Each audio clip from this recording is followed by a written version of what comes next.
Hi there, welcome to Jville Stories. Please subscribe to my channel and turn on the post notifications to get updated when interesting stories are uploaded. Thank you. This story begins in the heart of Rumuolumeni, Port Harcourt, where the air is heavy with the smell of fuel and burning rubber. The streets are alive with noise, market vendors shout, children chase each other through muddy lanes, and the hum of motorbikes creates a chaotic rhythm. In a corner of this bustling neighborhood sits a small rundown mechanic workshop owned by Tamuno, a man haunted by his past. Tamuno's hands are calloused from years of hard labor, but his scars run deeper than the grease-stained fingers. Once feared as the ghost of the creeks, a notorious militant leader, he abandoned that life years ago to protect his family. Now he spends his days fixing cars and motorcycles for meager wages, a shadow of the man he once was. Yet no matter how hard he works, the weight of his past refuses to let go. As Tamuno tightens the bolts on a battered car, a shadow falls over him. He looks up to see Oyibo, the enforcer for Chief Dikibo, a local crime boss who has grown wealthy from illegal oil bunkering. Oyibo doesn't bother with pleasantries. "Chief, they call you. Time done reached to pay your debt," he says, his voice low and menacing. Tamuno wipes his hands on a rag, avoiding Oyibo's gaze. "I know they do that life again. Tell Chief make he give me more time." But Oyibo isn't interested in excuses. He lays out Chief Dikibo's terms. Tamuno can either participate in a dangerous pipeline sabotage to wipe his debt clean or face the consequences of non-payment. Tamuno refuses outright, his voice firm, but his hands tremble as Oyibo leaves, promising that this is only the beginning. At home that night, Tamuno's tension is palpable. His wife, Tonye, notices his unease and tries to comfort him, but he brushes off her concerns. Across the small room, his teenage son, Ibiso, watches him with a mixture of disdain and curiosity. The once proud man Ibiso admired has become a figure he barely recognizes. Their relationship is strained, and neither seems willing to bridge the gap. As the night deepens, Tamuno sits on the edge of his bed, staring out the window at the dim streetlights. His mind races with memories of the creeks, the firefights, and the promises he made to leave it all behind. He knows that his refusal to comply with Dikibo will have consequences, but he clings to the hope that he can protect his family without losing himself in the process. T's life in Rumuolumeni is vastly different from his father's. While Tamuno hides from his past, Ibiso is navigating the challenges of the present. With school fees unpaid, Ibiso was forced to drop out, a fact that fills him with both anger and shame. To survive, he has turned to the streets, finding companionship and purpose in a group of teenagers who call themselves the Creek Boys. The Creek Boys are a tight-knit gang led by boss Tega, a former protégé of Tamuno during his militant days. Tega is older, wiser, and commands respect among the younger boys. He speaks with a calm authority, his words carrying the weight of experience. Ibiso looks up to Tega, seeing in him the kind of strength and leadership he wishes his father still had. Ibiso's closest friends in the gang are Ebi and Kuro. Ebi is sharp-tongued and resourceful, often acting as the group's strategist. Her quick wit and no-nonsense attitude make her a vital member of the team. Kuro, on the other hand, is impulsive and ambitious. He dreams of escaping the slums and becoming a wealthy oil magnate, though his reckless nature often lands him in trouble. One afternoon, as the group gathers under a bridge near the creeks, Ibiso vents his frustrations. "My papa no get sense again," he says, kicking a rock into the water. "Him just dey waste him life. Nothing way he fit teach me." Tega listens quietly before responding. "Your papa na strong man. It no easy to walk away from that life. But sometimes wetin you think be weakness fit be strength." Tega's words linger in Ibiso's mind, though he doesn't want to admit it. The gang spends the rest of the day hustling. They help market women carry goods, run errands for shop owners, and occasionally pickpocket careless passers-by. Their actions are a mix of survival and rebellion, a reflection of the harsh realities they face. As night falls, Ibiso returns home, his mood darkened by the day's events. He finds his father sitting silently in the living room, staring at the wall. The sight fills Ibiso with frustration. "You no fit even talk sef," he mutters under his breath, loud enough for Tamuno to hear. But instead of responding, Tamuno gets up and walks to his room, leaving Ibiso seething. In the quiet of his own room, Ibiso thinks about Tega's words and his father's silence. For all his anger, he can't shake the feeling that there's more to his father's story than he knows. But Ibiso isn't ready to ask, not yet. The weight of holding her family together has always fallen on Tonye, Tamuno's wife. She has spent years balancing the roles of caregiver, peacekeeper, and breadwinner. As a seamstress, she works tirelessly in their cramped home, stitching clothes for neighbors to earn what little money she can. Yet, despite her hard work, the family's financial struggles persist, threatening to tear them apart. That evening, as she prepares dinner, the tension between Tamuno and Ibiso boils over. Ibiso, emboldened by his frustrations, confronts his father in front of Tonye. "Why you no fit do wetin real men they do? Abi, you want make we all suffer until we die?" His voice is sharp, cutting through the air like a blade. Tamuno, already on edge after his encounter with Oyibo, responds angrily. "You think say you sabi life? When you reach my age, you go understand." Their shouting match intensifies, with neither willing to back down. Tonye steps in, her voice calm but firm. "Both of una, stop am now. This house no go be battleground." She places a hand on Tamuno's shoulder, silently pleading for him to walk away. Reluctantly, he storms out of the room, leaving Ibiso glaring at his retreating figure. Once the tension subsides, Tonye sits with Ibiso at the kitchen table. She studies his face, seeing not just the anger but the hurt buried beneath it. "Ibiso, your papa no perfect, but everything him they do, na for us." Ibiso scoffs, unwilling to believe her. "If not true, why him they make us suffer? Why him no fit stand up to all this nonsense?" Tonye sighs, her hands resting on the table. "Life no dey easy for man like your papa. Wetin him see for that creek if it break person. But him they try, even if he know they show." Her words soften Ibiso's anger, but they don't erase it. He can't forget the nights his father came home drunk, the times he watched his mother patch their roof with her bare hands, while Tamuno sat silently. As Ibiso heads to his room, Tonye stays behind, lost in thought. She knows Tamuno is keeping something from her. His silence has grown heavier, his movements more guarded. Later that night, she approaches him in their bedroom. "Tamuno, wetin dey happen?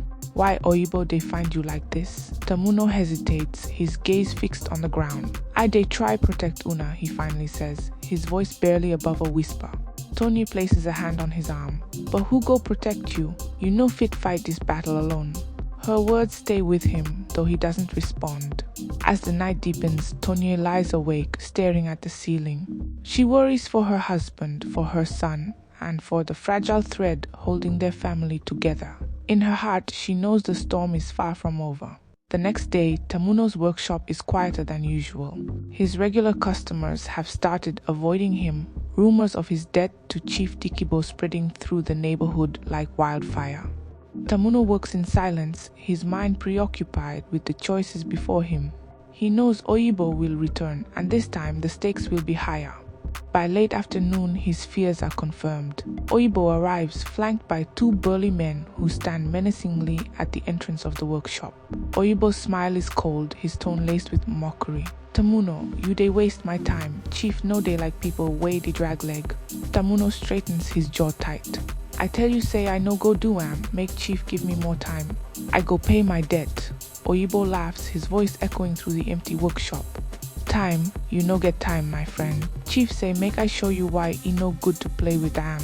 With a nod, one of the men steps forward and knocks over a table of tools. The clatter echoes through the air, drawing the attention of passers-by. Tamuno clenches his fist, but he doesn't react. Oyibo steps closer, his voice dropping to a menacing whisper. "This now your last chance. If you no show up for Chief tomorrow, you go regret am." He smirks before turning to leave, his men following behind. Tamuno watches them go, his heart pounding in his chest. As he locks up the workshop, he feels the weight of the stares from neighbors who witnessed the scene. The humiliation stings, but it's the fear in their eyes that cuts the deepest. He knows what they're thinking. The ghost of the creeks has lost his edge. When Tamuno returns home, Tonye immediately notices his shaken demeanor. She doesn't press him for details, knowing he won't share. Ibiso, however, isn't as understanding. He watches his father enter the house, his shoulders slumped, and feels a surge of anger. To him, Tamuno's silence is another sign of weakness. That night, Tamuno sits alone in the dark, replaying Oyibo's threats in his mind. He knows he's running out of options. The thought of returning to the creeks terrifies him, but so does the idea of failing his family. As the first rays of dawn break through the window, Tamuno makes a decision. He will confront Chief Dikibo, but on his own terms. The tension in Tamuno's home is palpable, but he keeps his thoughts to himself. He rises early, leaving the house before dawn, determined to meet Chief Dikibo and negotiate for more time. As he walks through the narrow streets of Rumuolumeni, the whispers of neighbors linger in his ears. "The ghost no fit fight again," someone mutters, loud enough for Tamuno to hear. He clenches his fists but keeps moving, his focus set on the task ahead. At Dikibo's compound, Tamuno is greeted by Oyibo, who smirks as he leads him inside. Dikibo, a man of imposing presence despite his calm demeanor, sits at a large table, sipping palm wine. His wealth is evident. The room is filled with expensive furniture, and the air smells of imported cigars. Dikibo doesn't bother with pleasantries. "Tamuno, time don't finish. You go help me, or you go face wetting they come." Tamuno takes a deep breath. "Chief, I need more time. I no go betray my family by going back to that life." Dikibo raises an eyebrow, his expression unreadable. "Your family," he says slowly, leaning forward. "You think say I dey play?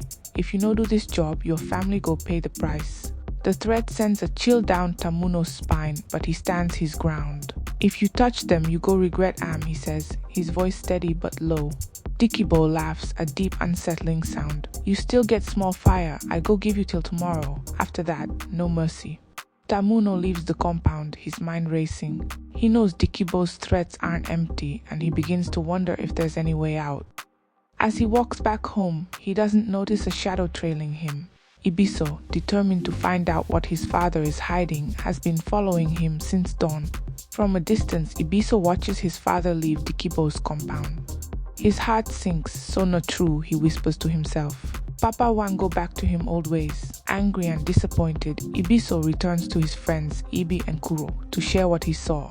Gathered under their usual bridge, Ibiso tells them about Dikibo and his father's visit. Ebi, always the sharp one, asks, "You sure say he won't go back, Bitin, if he dey try protect Una?" Ibiso shakes his head, his anger overriding his judgment. "Protect us, him dey lie. If I no stop him now, my mama and me go suffer." Kuro, ever the impulsive one, suggests confronting Tamuno directly. "Make we face him, tell him say if he mess up, we dey watch." But Ibiso has another idea. "We no fit just talk. We go find waiting him dey plan, then we go decide." The trio begins trailing Tamuno in secret, their amateur spying filled with close calls and narrow escapes. Over the next day, they piece together bits of information, but their efforts are clumsy. At one point, Oyibo almost catches them near the workshop, forcing them to hide in a drainage tunnel. Despite their inexperience, their determination grows. At home that night, Ibiso overhears his parents talking. Tamuno's voice is low and strained as he tells Tony about Dikibo's ultimatum. "If I no do this thing, we fit lose everything," he says. Ibiso, listening from the shadows, feels his anger swell. So him go choose violence over we again, he thinks. Fueled by a mix of fear and fury, Ibiso decides he must act before it's too late. Ibiso calls an urgent meeting with Ebi and Kuro the next day. The three gather at an abandoned boatyard, a place they often use to avoid prying eyes. "We no fit wait," Ibiso says, his voice firm. "If we no stop him now, everything go scatter." Bib, always the voice of reason, pushes back. "Ibiso, you sure say you dey see am clear? Waitin' if your papa dey try solve this thing without wahala?" But Ibiso is resolute. "I know wetin I see. Him don't choose that chief over us. If we no act now, we go pay." The group devises a plan to expose Tamuno's connection to Dikibo. They decide to break into Tamuno's workshop at night, hoping to find evidence of his dealings with the crime lord. Ibiso believes that if they can uncover proof, they can take it to Boss Tega, who has enough influence in the community to intervene. That evening, the three set their plan to motion. They sneak into the workshop, their flashlights cutting through the darkness. The air is thick with the smell of oil and metal, and every sound seems louder in the quiet night. As they search through Tamuno's belongings, they find nothing incriminating. Frustrated, Ibiso kicks over a toolbox, spilling its contents onto the floor. Ebi picks up a worn notebook that fell from the pile. Inside are pages of Tamuno's calculations, measurements, maps, and notes about pipeline locations. Ibiso's worst fears are confirmed. "You see, him they plan everything," he exclaims. But Eba hesitates. This no prove anything. Maybe him they try find way to stop them. Their argument is cut short when they hear footsteps outside. Tamuno, returning to the workshop to collect tools, spots the light from their flashlights. He bursts in, his face a mix of anger and confusion. "Wetin una dey do here?" he demands. Ibiso steps forward, holding the notebook. "So not true. You want go back to that life, Abi?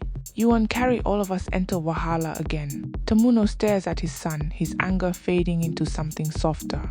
"Ibiso, you no understand. Everything I dey do na for una." But Ibiso isn't convinced. "If na for us, why you no tell us? Why you dey hide?" The confrontation leaves Tamuno shaken. He tries to explain, but the words don't come. The silence is enough for Ibiso. "We go stop you," he says, his voice cold. With that, he storms out, leaving Tamuno standing alone in the workshop. Tamuno watches his son storm out of the workshop, the notebook still clutched in Ibiso's hand. His heart feels heavy, burdened by the weight of misunderstanding. For all his efforts to protect his family, he has only succeeded in pushing them further away. As the echoes of Ibiso's angry footsteps fade, Tamuno sinks onto a stool, his head in his hands. He knows he can't delay any longer. He must confront Dikibo, but he also realizes he cannot afford to lose his son in the process. That night, Tamuno returns home to find Tony waiting for him. Her expression is a mixture of concern and exhaustion. "Ibiso no fit talk to me," she says quietly, folding her arms across her chest. "Tamuno, wetin dey happen? Why dey carry this cane vex for you?" Tamuno sighs, avoiding her gaze. "Oyibo dey push me hard. Chief Dikibo no wan hear story. If I no do wetin him want, dem go come for us." His voice is tinged with defeat. "I no get choice, Ibi." Tony steps closer, placing a hand on his arm. "You always get choice, but you dey let fear control you. Talk to Ibiso, tell him the truth." Her voice softens as she looks into his eyes. "The boy no hate you, he just dey confused." The next morning, Tamuno tries to talk to Ibiso, but his son refuses to listen. Ibiso is in the small backyard repairing a neighbor's wheelbarrow for extra money. When Tamuno approaches, Ibiso doesn't look up. "You no need talk. I don't already know wetin you dey do," he says curtly. Tamuno kneels beside him, his voice calm but insistent. "Ibiso, you no know everything. Wetin I dey do na because I want protect una. I no want go back to that life, but I no fit let Dikibo hurt una." Ibiso finally meets his father's gaze, his eyes burning with anger and confusion. "You dey lie. If not true, why you dey hide am? Why you no trust me or mama?" Before Tamuno can respond, Ibiso stands and walks away, leaving his father once again grasping for words. That evening, Tamuno meets with boss Tega in secret, hoping to find a way out. Tega listens carefully as Tamuno explains his predicament. "Chief Dikibo no be person where you fit just walk away from," Tega warns, his voice low. "If you no do wetin him want, him go come for you. But if you do you go lose yourself again." Tamuno nods, his face grim. "I no fit win. No matter wetin I do, I go lose something." Tega leans back, studying his old mentor. The question be, wetin you fit lose and still survive? Meanwhile, Ibiso, Ebi and Kuro continue to track Tamuno's movements. Their amateur investigation leads them to Tega's hideout, where they overhear fragments of the conversation between Tamuno and Tega. Ibiso's resolve hardens. "I no go let him destroy us," he tells his friends. "If him no stop, I go stop by myself." Tamuno's breaking point comes the following day when Oyibo shows up at his home. Tony opens the door to find Oyibo and two of Dikibo's thugs standing outside, their presence ominous. "Tell your husband say time done finish," Oyibo says with a sneer. "If him no show up tonight, we go come back." Tony slams the door, her heart pounding. When Tamuno returns home later that evening, she confronts him. "Oyibo, don't come here. Dem no dey joke, Tamuno. You need to end this." Ibiso overhears their argument and decides to take matters into his own hands. With Ebi and Kuro by his side, he devises a plan to intercept Tamuno before he can meet Dikibo.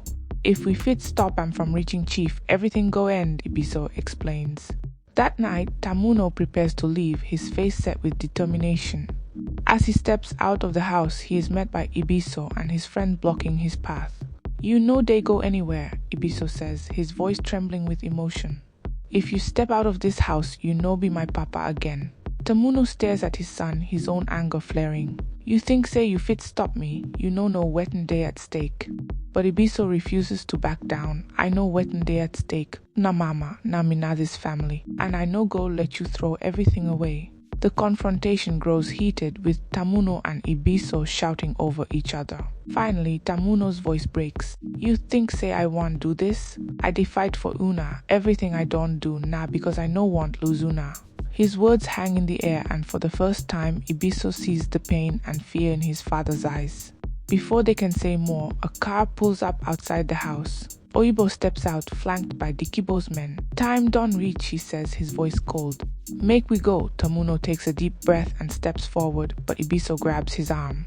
We know they let you go alone, he says firmly. Ebi and Kuro nod in agreement. Together, they face Oyibo and his men, setting the stage for the final showdown. The tension is electric as Tamuno, Ebiso, Ebi, and Kuro face Oyibo and Dikibo's men outside their home. The humid Port Harcourt air feels suffocating, heavy with unspoken threats. Oyibo smirks, his gun tucked into the waistband of his trousers, a sign that he's ready for violence. Tamuno, you dey form hero now. I talk say time don't reach. Tamuno steps forward, his face a mixture of resignation and determination. I go follow Una, he says, his voice steady. But before he can take another step, Ebiso blocks his path. We no go let you fight this alone, Ebiso declares, standing firm. Ebi and Kuro flank him, their youthful faces set with defiance. Oyibo laughs mockingly. This one they bring children come creek fight? You know serious. He motions to his men, but Tamuno raises a hand. Leave them, na me Una want, I go follow Una now. But Ebiso refuses to budge. If you dey go, we dey go too. I no fit stand back and watch you throw your life away. Realizing he has no other option, Tamuno relents. Fine, he says, but if anything happen, you go dey listen to me. No argument. Oyibo gestures for them to follow, leading them to a convoy of rusty pickup trucks parked a few blocks away. The group is driven deep into the mangroves of the Niger Delta, where Dikibo's base of operations sits hidden amidst dense foliage. The journey is silent, the sound of water lapping against the creeks the only accompaniment to their thoughts. Ebiso glances at his father, noticing the tension in his jaw and the way his fists clench at his sides. When they arrive at Dikibo's hideout, Tamuno and the others are ushered into a makeshift meeting area. Chief Dikibo, seated at the head of a long table, is a picture of smug authority. His expensive agbada sways as he leans forward, his eyes narrowing as he takes in Tamuno and the unexpected presence of the young trio. Tamuno Dikibo begins, his tone deceptively casual. You bring back up, you know trust me. Tamuno steps forward, his voice firm. Chief, I dare here to end this. Tell me wetin you want and leave my family out of am. Dikibo chuckles. You think say this na negotiation? You de owe me and you go pay. If no be pipeline job, then na blood. Ebiso, unable to hold back, steps forward. You no fit touch him no day work for you again. The room goes silent, Dikibo's amusement turning to anger. This one get mind, he says, gesturing to his men. Teach him lesson. As Dikibo's men move forward, Tamuno lunges at one, disarming him with the skill of a man who hasn't entirely left his militant past behind. Chaos erupts as Ebiso, Ebi, and Kuro join the fray, using their wits and quick reflexes to evade and outsmart Dikibo's enforcers. The fight spills into the surrounding creeks, the sound of gunfire echoing through the night. Tamuno and Ebiso find themselves cornered by Oyibo. You no fit escape, Tamuno, Oyibo sneers, raising his weapon. But before he can pull the trigger, Ebiso tackles him, sending them both tumbling into the muddy water.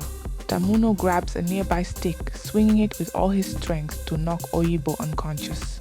With Dikibo's men scattered and Oyibo incapacitated, the group regroups near the boats docked by the creek. Dikibo himself is nowhere to be seen, having fled in the chaos.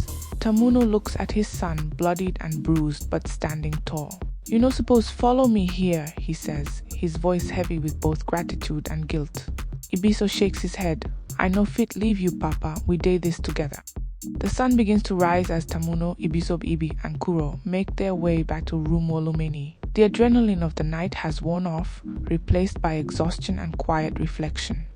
The creeks that had once symbolized violence and fear now feel strangely peaceful, their still waters mirroring the fragile calm within Tamuno's heart.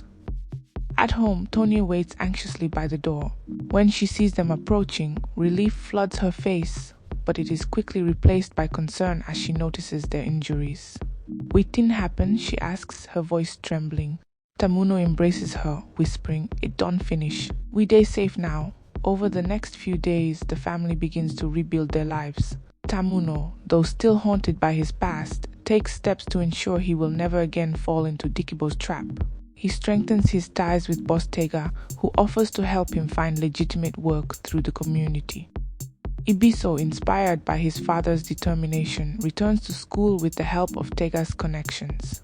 Ebi and Kuro too find a new sense of purpose. The events of the night have changed them, and they begin volunteering with local youth programs aimed at keeping children off the streets. Together, they vow to create a better future, not just for themselves but for the community as a whole. One evening, Tamuno and Ibiso sit together on the porch, the quiet hum of the neighborhood providing a soothing backdrop. Tamuno looks at his son, his voice soft. "Ibiso, I dey sorry for everything. I no be perfect man, but I go always fight for you now." Ibiso nods, his gaze steady. "I know, Papa, and I go fight for this family too." We've come to the end of this story. Please subscribe to my channel to support me. Thank you.